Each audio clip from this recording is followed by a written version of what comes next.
দুঃখের বিষয় আমাদের যে ক্রিটিক্যাল পেশেন্ট যে ছিল তাদের 4 জনের মধ্যে আয়ান গতকাল রাত 1:45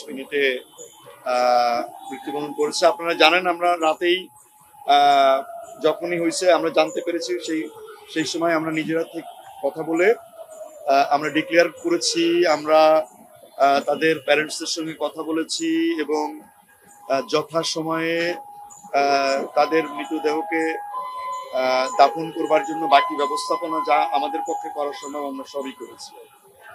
আমাদের ভালো খবরের বিষয় হচ্ছে যে বাকি পেশেন্টগুলো স্ট্যাটিক আছে, অর্থাৎ যে বাকি আরো 3টা ক্রিটিক্যাল এবং সিভিয়ার কেস তাদের অবনতি ঘটে নাই, মানে কোনো অবনতি ঘটে নাই, আগের মতোই আছে। আর ইন্টারমিডিয়েট যে পেশেন্টগুলো ছিল এদের মধ্য থেকে আমরা 3 জনকে বাসায় পাঠানোর মতো অবস্থা হয়েছে, কিন্তু ওয়েদার প্লাস কয়েকদিন পরে আরেকটা ড্রেসিং হবে, এই সমস্ত কথা বিবেচনা করে ওনাদেরকে আমরা পরবর্তী ড্রেসিং করে আমরা বাসায় পাঠিয়ে দিব। আমাদের মোটামুটি এগুলোই, আর অন্য তেমন কোনো পরিবর্তন হয়নি। আমাদের গতকাল ভেন্টিলেটরে 2 জন ছিল, তো একজন যেহেতু আমরা হারিয়েছি একজনকে, সুতরাং একজন আমাদের ভেন্টিলেটরে আছে, আইসিইউতে মোট 3 জন পেশেন্ট আছে, আর সিভিয়ার কন্ডিশন 3। আমার মেল এইচডিউতে 3 জন রোগী আছে, ফিমেল এইচডিউতে আমার 6 জন আছে, আর বাকি পেশেন্টগুলো সব ভালো অবস্থাতে আছে।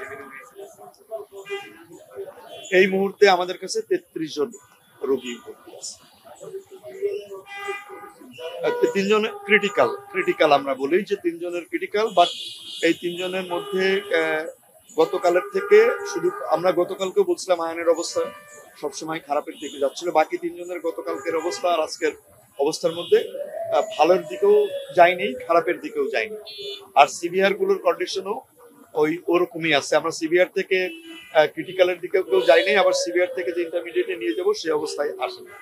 আগামী কয়েকদিনের মধ্যে হয়তো এই ক্যাটাগরিগুলো আবার চেঞ্জ হতে পারে। আমরা সহ আপনারা সবাই প্রার্থনা করি যাতে আর খারাপের দিকে কোনো রোগী না যায়, যাতে ভালোর দিকেই যায়, এটুকুই আমরা নিজেরাও আশা করি, আপনাদের কাছেও রোগীদের জন্য এই দোয়াটা চাই। আমরা কিন্তু আজকে রিলিজ দেওয়ার 3 জনের জন্য ঠিক করেছিলাম, কিন্তু ওয়েদারের কথা চিন্তা করে এবং তারা মানে ওনারা চাচ্ছেন যে আরেকটা ড্রেসিং করে রোগী রিলিজ দেওয়ার মতো, আমরা হয়তো আগামীকালও কিছু রোগীকে রিলিজ দেওয়ার মতো কন্ডিশনে আমরা